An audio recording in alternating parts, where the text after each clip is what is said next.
Ya, les comento que esta clase debería durar hasta las 8:40, por lo que nosotros estamos desplazados con el horario 40 minutos, ¿no? Entonces aquí en el horario dice que la clase termina a las 8, nosotros deberíamos terminar 8:40, ¿sí? Pero ¿qué sucede? Pues que allá con el ingeniero Anthony, pues ustedes ya se me cogieron 10 minutos y bueno, la penalización de Zoom también nos toma 10 minutos. Entonces, no sé si ustedes hablaron con la última hora, con el profesor de la última hora, para ver si nosotros nos extendemos un poquito. Solo nos vamos a extender un poquito nada más, para que el profesor nos aguante unos 5 minutitos de atraso para que nosotros podamos seguir avanzando. ¿Ya? Ya. Entonces, vamos a continuar donde nos quedamos. Ya, estamos revisando todo lo que es el proceso de la compilación, ¿no? Y entonces todo empezaba cuando existía un problema. Nosotros, para resolver este problema, utilizábamos una herramienta como es el algoritmo o el pseudocódigo o el diagrama de Esta flujo. de... Y una vez que No es... solucionamos el problema, escribíamos la solución utilizando un lenguaje C y ese programa en lenguaje C creábamos un algoritmo en C, o lo que es lo mismo, ya creábamos un código fuente, es decir, un programa escrito en un lenguaje de programación. Ese lenguaje de programación o código fuente se pasaba por un programa que por lo general se llama compilador y que genera el código de máquina o programa ejecutable, ¿no? Este es el proceso de compilación. Ahora, más conceptos que necesitamos, lenguaje de alto nivel. Un lenguaje de alto nivel es un lenguaje que está más orientado hacia el humano, ¿sí? En este caso, un programa realizado en C++ o en Java, ¿verdad? Son lenguajes de alto nivel, ¿sí? Entonces, el lenguaje de alto nivel es uno que está más cercano al humano, es decir, el humano lo puede entender y lo puede escribir. Obviamente están en inglés porque ellos fueron los que crearon los programas, pues, ¿no?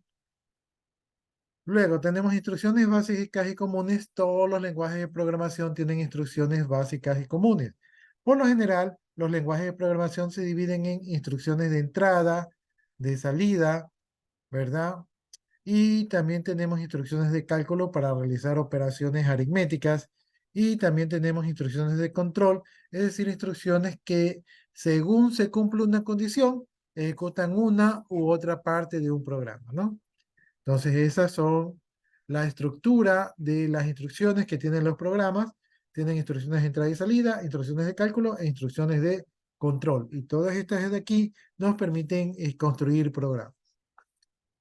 Bien, ya vimos lenguaje de alto nivel, ya vimos instrucciones básicas y comunes, entonces veamos los diferentes tipos de lenguajes estructurados. Dentro de los diferentes tipos de lenguajes estructurados tenemos el lenguaje de máquina, que como su nombre lo indica, está más orientado a la máquina, ¿sí? Es decir, está escrito en ceros y unos. Existe un lenguaje intermedio que se llama lenguaje de bajo nivel. En este caso, el típico lenguaje de bajo nivel es el lenguaje assembler, ¿verdad? Que tiene símbolos que no son ceros y unos, pero tampoco es un lenguaje de alto nivel. Y tenemos el lenguaje de alto nivel, aquí tenemos los lenguajes de C Sharp, de Java, de Python, de Visual Basic, ¿verdad? Que son lenguajes que están escritos más orientados a las personas, ¿no? Ya, entonces aquí hay una actividad que todavía no les voy a enviar, pero que dice que estudiar o investigar los diferentes lenguajes de programación, ¿verdad? Entonces, esta actividad todavía no se las voy a enviar, porque quiero esperar a que organicen el distributivo y ver si yo continúo con ustedes o no continúo con ustedes, ¿no? Entonces, no, si yo les envío un deber, de repente no serviría de nada porque va a venir otro profesor a enviarles otro deber. Bien, volviendo al tema de los traductores, cuando nosotros escribimos un lenguaje de alto nivel, es decir, un lenguaje que está este, escrito en un lenguaje de programación, ¿verdad? Tenemos un proceso para convertirlo en lenguaje de máquina. Es decir, el lenguaje de alto nivel o lenguaje en código fuente, ¿verdad? O programa fuente, no va a ejecutar instrucciones hasta que no se convierta en lenguaje de máquina. Para convertirlo en lenguaje de máquina tenemos los siguientes esquemas, ¿no? Tenemos el programa fuente que pasa por interpretador y el interpretador traduce y ejecuta el programa línea por línea. Es decir, el traductor no sabe cuál fue la línea anterior y no sabe cuál es la línea siguiente. Solamente ejecuta la actual. En su contraparte tenemos el proceso de compilación de programas, donde tenemos un programa fuente, al igual que el anterior, tenemos un compilador y esto provoca o produce un programa objeto, que es un programa que ya se podría decir que está en código de máquina, ¿no? Entonces, este traduce todo el programa, ¿sí? Hagan de cuenta que el uno, estoy leyendo un libro donde se lee una oración en inglés y yo digo, ¿qué dijo? Lee la otra oración y yo digo, ¿qué dijo? Entonces hay un programa intérprete que me está traduciendo línea por línea. Mientras que en el otro, hagan de cuenta que es como una película que está en otro idioma y que viene alguien y la traduce totalmente al español y luego yo ya veo la película traducida, ¿no? Entonces, son las dos diferencias entre el intérprete y el compilador. ¿Cuál es el proceso de compilación? Generalmente existe un programa fuente, hay un programa que se llama compilador o traductor. Este programa genera un programa objeto. Este programa objeto, aunque ya parece ejecutable, todavía le falta algo, y es que pasa por un programa que se llama linker o enlazador, que le agrega unas librerías propias del hardware de la máquina y entonces generan el código ejecutable que ya está en lenguaje de máquina y que ya la computadora puede seguir esas instrucciones porque la computadora entiende los ceros y unos que están allí. Y estas serían las fases de la compilación.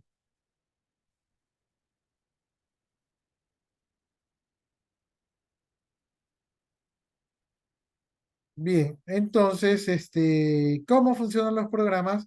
Los programas se cargan en la computadora, ¿verdad? Los programas que están cargados en la computadora reciben datos, ¿verdad?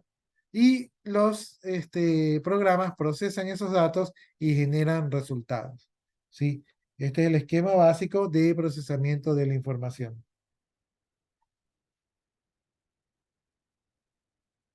¿Cómo se ejecuta un programa?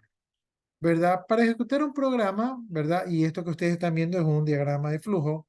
Primero necesitamos un programa fuente, es decir, un programa que esté escrito en lenguaje de alto nivel, en un lenguaje de programación y obviamente que lo escribe el programador. Este programa fuente pasa por un compilador, ¿verdad? El compilador trata de generar la, el programa objeto, pero si existen errores, tiene que regresar al código fuente para que modifiquen los errores para que pueda compilar, ¿no? Entonces, si hay un error, no se compila, ¿verdad? Tiene que todo el programa estar sin errores para que se compile.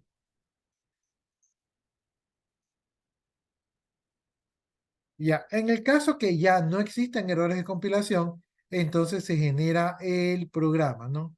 El programa que se genera todavía no es un programa funcional porque necesita que otro programa llamado montador o liquidificador le ponga las librerías para que se convierta en un programa ejecutable. El programa ejecutable ya está listo para ser ejecutado, pero necesita que alguien lo ejecute, ¿no? En este caso el usuario. Y estas son las fases de ejecución de un programa. Si ustedes tienen alguna pregunta, alguna duda, alguna inquietud, podrían preguntar en este momento si es que algo no les quedó claro.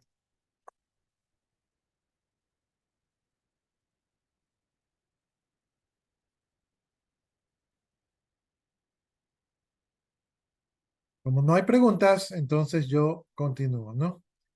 Ya, aquí está la explicación del diagrama, entonces vamos a saltar la explicación del diagrama. Aquí estamos viendo un poco la historia de los lenguajes de programación, ¿verdad? En la década de los 50 salió Fortran, Algorand, Lisp, COBOL. Les cuento que yo aprendí COBOL en su momento. En la década de los 60 salió BASIC, Logos y Mulas Smaltal, ¿verdad? De aquí el BASIC, yo vi BASIC. En la década de los 70 salió Pascal, C, módula ADA. Yo vi Pascal y lenguaje C. En la década de los 80 salió C++, ¿verdad? Y Phil Per, yo vi C++. En la década de los 90 salió Java. Yo vi Java, aunque no en los 90, sino después. Y en la década del 2000 salió C Sharp, ¿verdad? Y C Sharp, la verdad que no soy tan afín a C Sharp, pero hay mucha gente que le tiene mucha fe a este lenguaje de programación. Entonces, esta es una historia de los primeros lenguajes de programación, ¿verdad? Aquí hay un resumen de los primeros programas de programación. En este caso yo los voy a saltar un poquito, ¿verdad? Miren, en 1991 salió Python, ¿sí? Python es un lenguaje de programación que hoy en día tiene muy buena acogida. Pero para lo que es desarrollo web, ¿verdad? Los lenguajes típicos de desarrollo web son PHP, Java y JavaScript, ¿sí? Estos son los típicos, ¿no? Entonces, en ambiente web, estos son los que predominan. C Sharp, como les mencionaba, es muy conocido. Hay una corriente de unos lenguajes Go de Google que dicen que ha llamado la atención, ¿verdad? Para programación web, si ustedes quieren dedicarse a programar web, necesitan tener conocimientos de HTML, conocimientos de JavaScript, conocimientos de Visual Basic Script, conocimientos de Java, conocimientos de ActiveX, conocimientos de C Sharp y de PIR, ¿no? Pero básicamente de HTML, JavaScript, y Java, ¿sí? Los otros pueden ser un poco más complementarios. También para ambiente web necesitan tener conocimientos de XML. También en algunas partes utilizan Ajax, ¿verdad? También sí necesitan conocer CSS. JavaScript ya lo mencionamos, PHP ya lo mencionamos. Un lenguaje que sirve también para web es Python, ¿sí? Ya, entonces aquí tenemos unos ejemplos. Dice que Google está hecho en JavaScript y tiene en la parte de atrás C++, Go, Java, Python y PHP.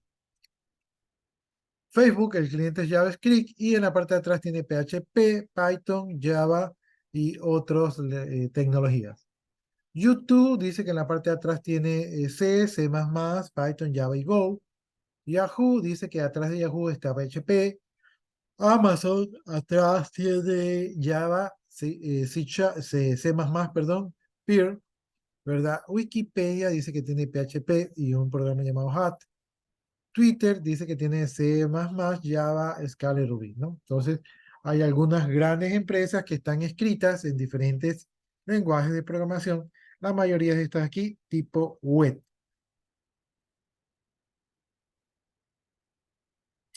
Ya, ahí hay otro deber.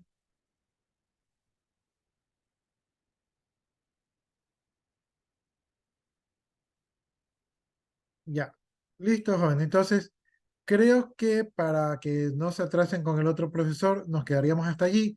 Me hacen acuerdo que nos quedamos en la siguiente clase. Yo les voy a preguntar dónde nos quedamos y ustedes me dicen en la fase de resolución de problemas. ¿Sí? Aquí nos quedamos.